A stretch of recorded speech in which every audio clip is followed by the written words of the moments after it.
Esta serie se llama Me rindo, porque tiene mucho que ver con lo que yo tengo que hacer. Y hoy empezamos con la primera parte que se llama No más excusas. No más excusas. Si necesitas una hoja para apuntes, levanta tu mano, un edecán se acercará a ti para que tú puedas de esa manera crecer y tomar nota y compartir con otra persona de esto. Nuestro deseo en esta serie es que muchos sean transformados y de hecho en los próximos 30, 35 minutos que seas confrontado y transformado en tu vida. Pero al hacer un compromiso con Dios, y siempre que haces un compromiso aún en lo personal, que lo que empieza a surgir en tu vida, empiezan a tener excusas de por qué no hacer las cosas. Déjame hacerte algunas preguntas. ¿Qué quisieras cambiar en tu vida? Si tuvieras una varita mágica para cambiar algo de tu vida, ¿qué cambiarías? O también la pregunta sería, ¿qué te gustaría empezar? Hay gente que dice, me gustaría tener un negocio. Hay gente que dice, me gustaría tener una casa. ¿Qué te gustaría tener o empezar? ¿Qué es eso? Hazte esas preguntas y por un momento en lo que nosotros desarrollamos la enseñanza. Anota esto, por favor. Excusas, básicamente el diccionario dice que es razón o argumento. Razón o argumento, a ver que lo pongan en pantalla por favor. Razón o argumento con que se justifica un determinado comportamiento, falla o error. Razón o argumento. Pretexto. A ver, digan esa palabra, pretexto. ¿Algún día han tenido pretexto de algo para no hacerlo? Y lo que pasa es que tan pronto decides hacer un bien, anota también esto en tus hojas, el enemigo llega a tu vida para darte excusas para que te quedes estancado. Años después estamos diciendo, bueno, ¿por qué no logramos nada en mi vida? O sea, ¿por qué esa familia sí prospera y yo no prospero? ¿Por qué esa familia sí está fuera de deuda y yo no estoy fuera de deuda? Y lo más probable es que cuando te determinaste a hacer algo, el enemigo llegó y en tu mente y en tu corazón puso excusas o pretextos para no hacer o no moverte hacia adelante. Y hay mucha gente, hay mucha gente que vive en el status quo, como todo mundo vive así. Bueno, pues ha de ser así. Decimos, bueno, México es un país pobre, es tercermundista. De hecho, ese término lo seguimos usando, es tercermundista, es un país pobre. No dieron y ahora tenemos excusas que seguimos donde mismo. En nuestra familia es exactamente igual. ¿Por qué las familias, en vez de mejorar cada vez, estamos en un deterioro cada vez? Y lo más probable, si analizamos el punto, es que cada vez que somos confrontados con hacer el bien o decidimos hacer el bien, empiezan las excusas en nosotros. Y hay varios personajes en la Biblia, por ejemplo Moisés. Moisés en la Biblia, cuando es confrontado por Dios y Dios le dice, ¿sabes qué? Quiero que vayas y hables con Faraón. Inmediatamente él dice, pero no sé hablar. De hecho, soy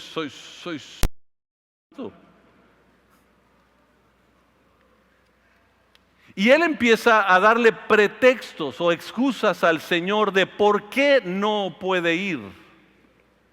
Jeremías es otro que de pronto dice, es que soy muy pequeño. No tengo la edad, es que la edad para manejar es 18 años. Entonces yo no tengo esa edad y no puedo. Y el Señor lo confronta, soy muy pequeño. De pronto Gedeón de pronto cuando Dios dice, quiero que te levantes, quiero que vayas y defiendas mi nombre, ¿no?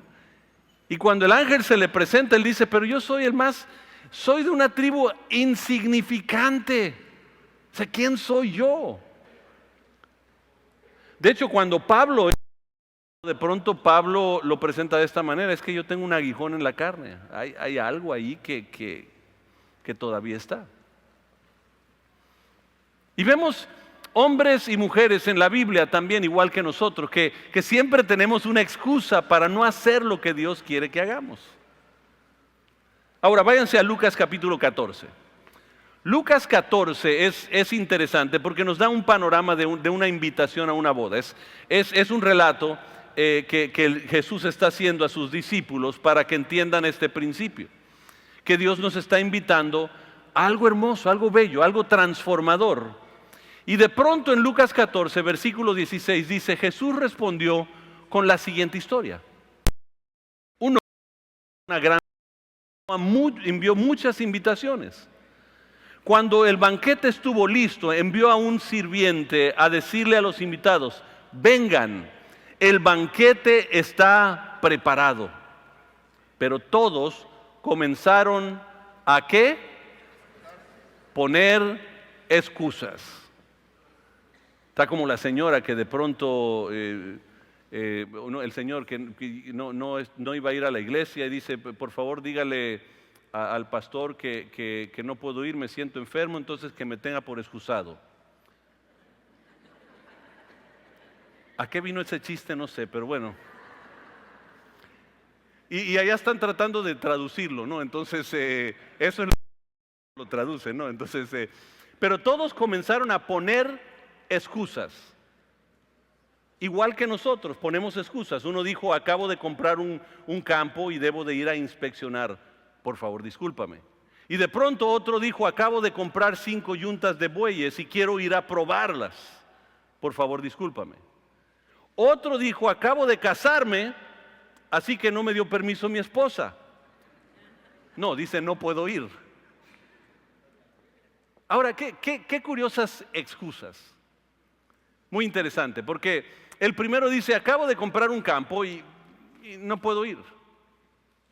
O sea, tengo que ir a inspeccionarlo. Y es curioso porque, por lógica, uno cuando ya lo inspeccionó. Pero había una excusa. Imagínense que yo llegara y les dijera, quiero venderles una casa. Carlos, te voy a vender una casa en $1,500,000. Dame el dinero y te entrego la casa. Pues tú vas a decir, bueno, espérate, quiero ver la casa primero. A lo mejor no es tan bonita o a lo mejor no está en el lugar donde yo necesito. Uno ya inspecciona las cosas cuando las compra, pero de pronto encontraron un pretexto en decir, espérate, acabo de comprar un campo y quiero ir a inspeccionarlo. El otro dice, tengo unos bueyes y necesito ir a estar seguro que todavía caminan. Es básicamente lo que está diciendo. A ver, si los ¿por qué? Pretextos. Y el último dice, ¿y cuántas veces no hemos escuchado esto en Dios? Dice, no voy a ir a la reunión porque, ya sabes, es que estoy casado. Tengo que pedir permiso. No pides permiso para nada más, pero cuando tiene que ver para algo de edificar tu vida, ahora sí tienes que pedir permiso.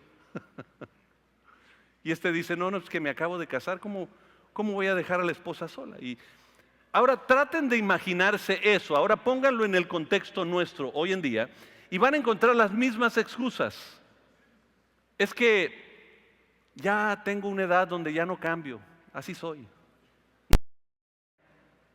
¿Qué puede hacer Dios?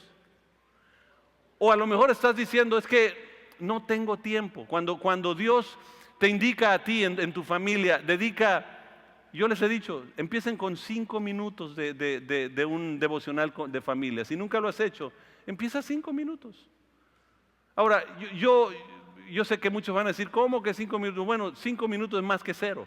Por lo tanto, empieza con 5 minutos. Pero no te vas a imaginar cuántos hacen pretexto para esos 5 minutos.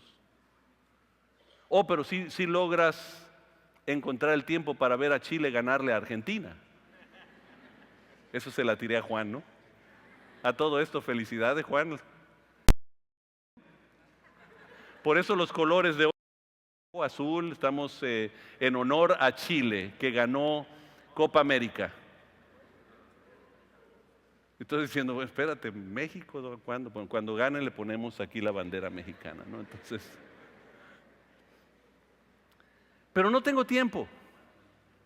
O lo haré después, o todo lo que yo hago me sale mal, todo lo que yo hago.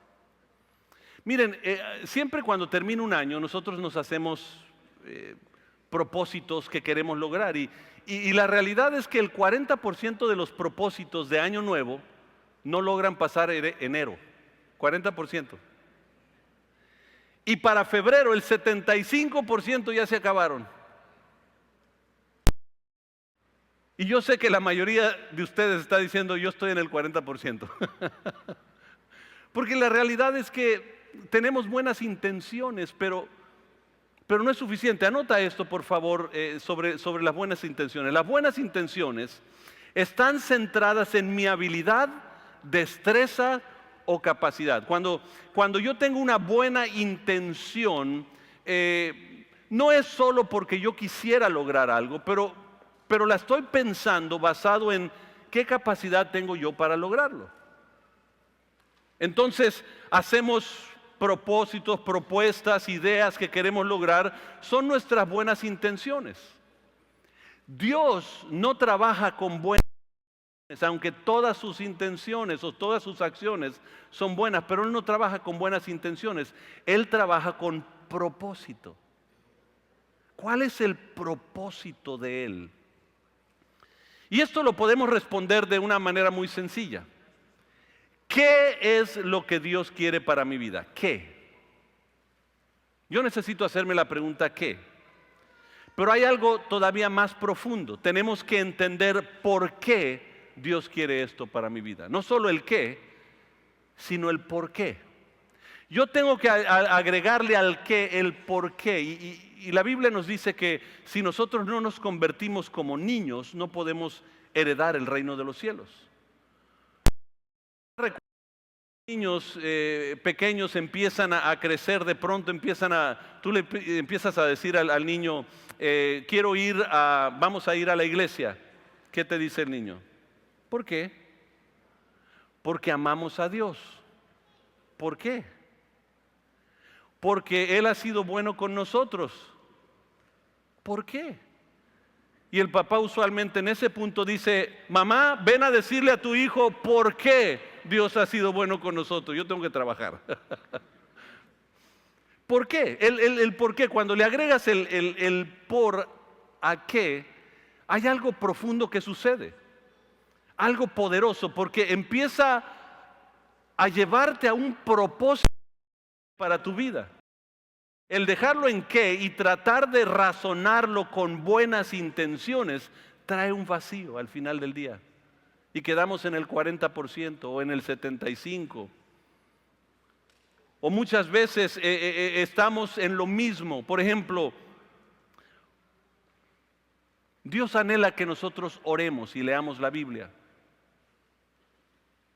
¿Por qué? Y si tú puedes entender el porqué de parte de Dios, no estarías batallando para sentarte a leer la Biblia, no estarías batallando para abrir tu hogar, para que la familia pueda venir o tus hijos puedan entender, si entendieras el porqué. Y Dios dice, yo necesito el propósito de todo. El mundo entiende el qué y por eso tenemos iglesias y religiones y todo. Todo eso lo tenemos porque el mundo entiende el qué, pero nunca ha entendido el por qué. Por ejemplo, déjenme presentarles algo en lo natural. ¿Por qué quieres salir?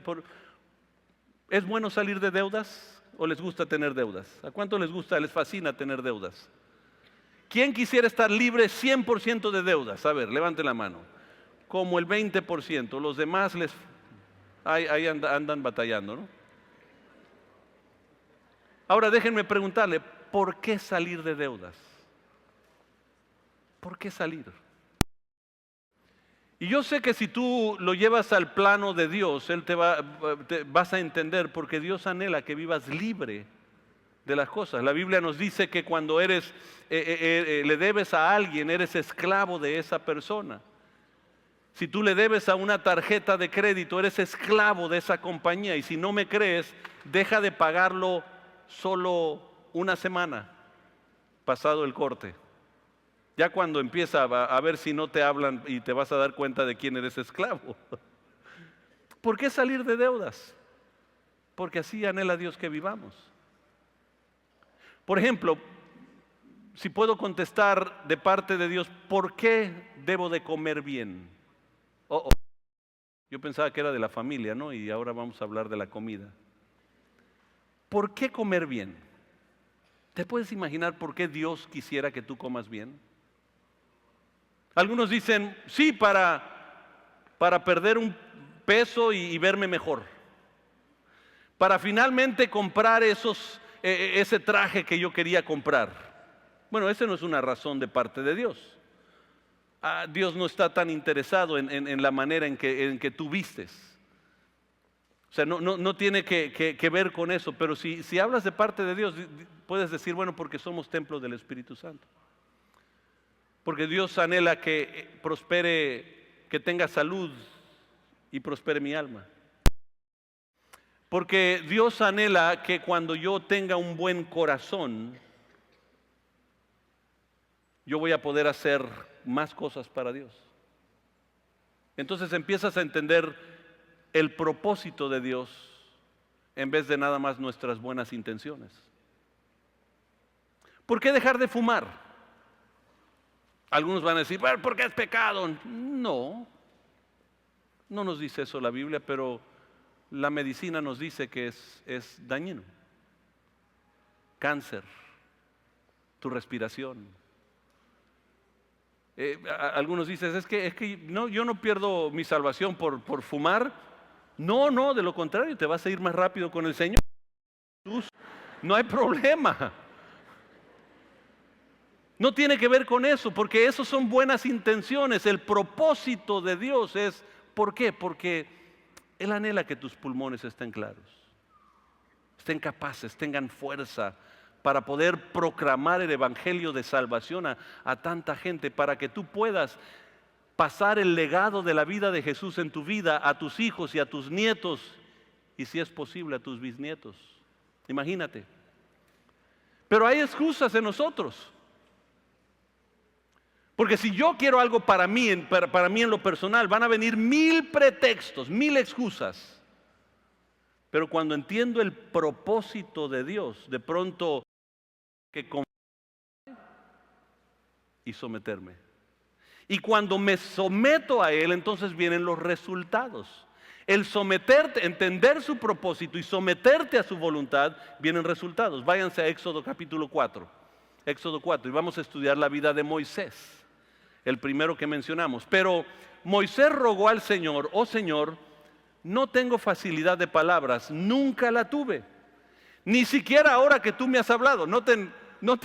Aquí estoy en tu presencia, Señor. Ni siquiera ahorita que estoy contigo puedo hablar bien. Y dice, se me traba la lengua, se me enredan las palabras. Entonces el Señor preguntó, noten el Señor tiene la tendencia a hacer preguntas porque Él quiere que tú empieces a analizar el propósito. Entonces el Señor le preguntó, ¿quién forma la boca de una persona? ¿Quién decide que una persona hable o no hable? ¿Que oiga o no oiga? ¿Que vea o no vea? ¿Acaso no soy yo el Señor? Noten el poder de Dios diciendo, ¿para qué te preocupas tus habilidades, tus destrezas, tus capacidades? ¿Por qué no mejor entender quién soy yo y el propósito que yo tengo? Y pudiera ser todo muy distinto. Y de pronto le dice el Señor esto, ahora ve, yo estaré contigo cuando hables y te enseñaré lo que debes decir.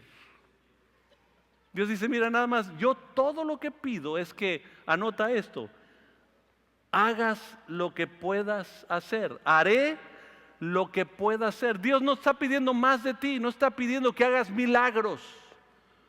Nada más está pidiendo que obedezcas. Porque hay mucha gente que no quiere obedecer a Dios. Y por ejemplo, uso este ejemplo, pero a lo mejor Dios te dice, ve y pídele perdón a la persona que se siente ofendido contigo. Y tú dices, ¿para qué? Si la persona ni ora, ni es creyente, o es esto, o lo otro. Y Dios dice, porque eso es lo que yo te estoy pidiendo. Dios anhela que haga lo que yo puedo. ¿Qué hacemos nosotros? De pronto, finalmente, dejamos de resistirnos, vamos con la persona y decimos, oye, perdóname. Y la persona responde, no te voy a perdonar. Ya ves, les dije que no iba a perdonarme, pero es que la persona que tiene de Dios y todo eso. Es que Dios no te está pidiendo esa parte, solo está pidiendo que tú hagas lo que tú tienes capacidad de hacer. Él se encarga de lo demás. Por eso a Jeremías, en Jeremías 32, le dice de esta manera a Jeremías, yo soy el Señor Dios de todos los pueblos del mundo. ¿Hay algo demasiado difícil para mí?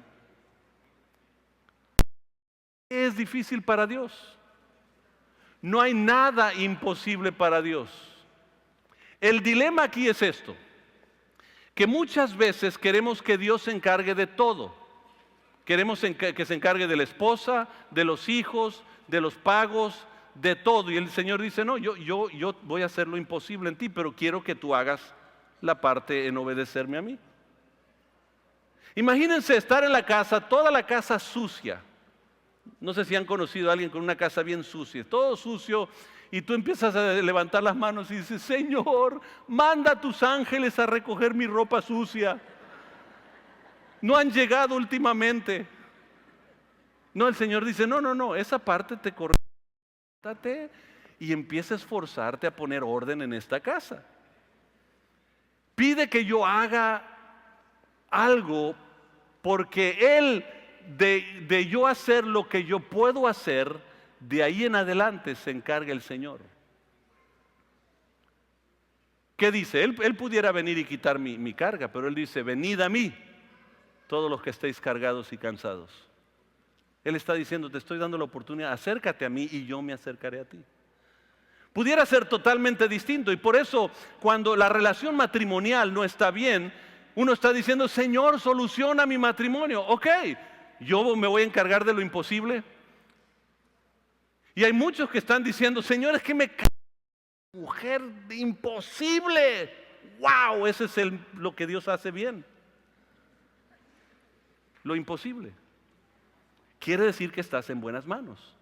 El dilema es que no estamos haciendo lo que Él pide de nosotros. No estamos tratando bien a la esposa.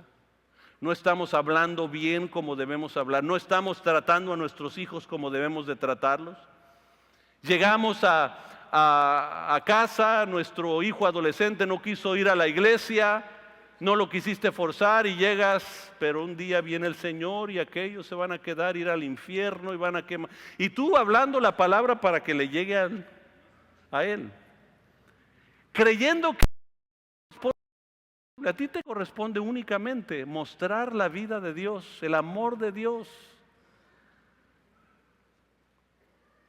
Pero tienes que dejar de poner excusas. O sea, debes de comer mejor. ¿Por qué? No por la ropa que te vas a comprar, sino porque siendo más saludable puedes lograr más cosas para Dios. O sea, ¿por qué salir de este lugar e inscribirme a un grupo de hogar? ¿Por qué abrir mi casa para que mi familia se junte y crezca en Dios? ¿Por qué? Porque de esa manera una familia que ora unida permanece unida. Los propósitos de Dios son muy distintos. Y yo sé que el enemigo va a llegar a tu vida y decirte, pero no tienes tiempo. No tienes tiempo para ti. Están las cosas bien difíciles. La realidad, yo tengo que entender que hay algo que Dios pide de mí y de ahí en adelante Dios se encarga de todo lo demás. Yo no puedo cambiar a la gente alrededor de mí, pero yo sí puedo comportarme como Jesús alrededor de ellos. No es decir que todo va a cambiar, yo no sé. A lo mejor tú compartirle del evangelio a uno de tus familiares y de pronto te va a rechazar. Yo no sé cuál va a ser el resultado. De eso se encarga Dios. Mi llamado es hacer lo que a mí me corresponde como padre, como hijo. Y la realidad es que, anota esto en tus hojas, por favor. Confiaré en Dios en las cosas que no puedo hacer. Tú concéntrate en hacer lo que puedes hacer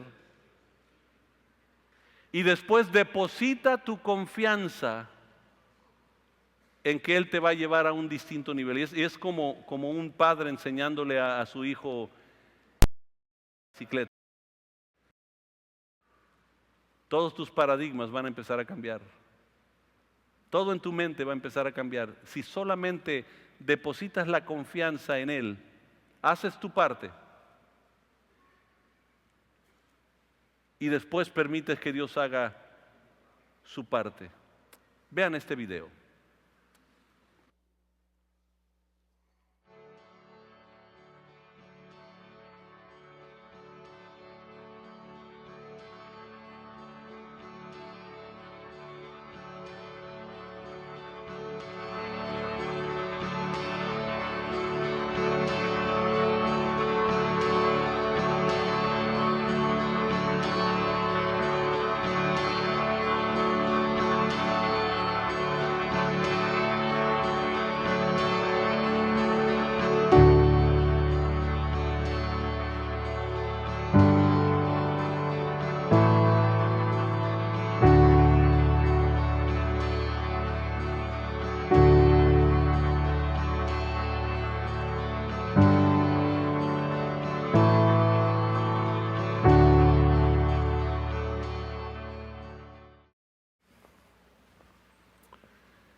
Van a notar un niño depositando su confianza en papá porque iba a estar ahí.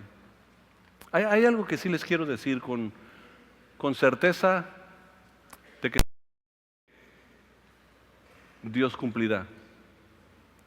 Es que cualquier cosa que Dios te pide hacer es porque así como el papá está con el niño en la bicicleta, puedes confiar de que Él va a dar resultado final en aquello que estás viendo o viviendo. Yo no sé cuál es tu situación de matrimonio. Hemos estado preocupados por muchas situaciones aquí, en las familias, de pronto, en los negocios. Pero Dios está pidiéndonos a nosotros una vida sin excusas, sin pretextos. Llegar a Dios a decirle, Señor, lo que tú me digas, lo voy a hacer. Pero los resultados no sabemos cuáles van a ser, ni cuándo van a llegar. Yo todo lo que tengo que hacer es obedecer a Dios. Miren cómo dice 2 de Corintios.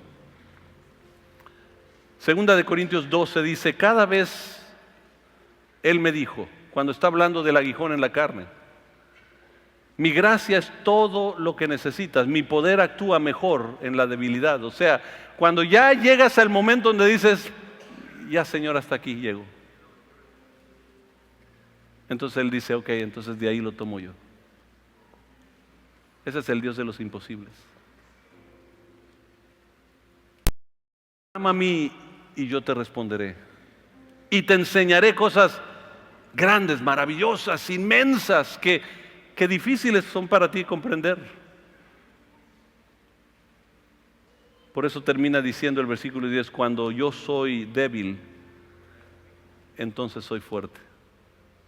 Porque Pablo encontró que su fuerza estaba en someterse a la voluntad de Dios.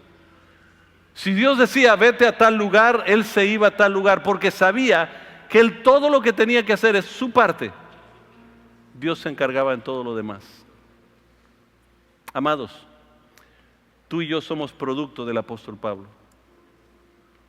Tú y yo somos producto de un hombre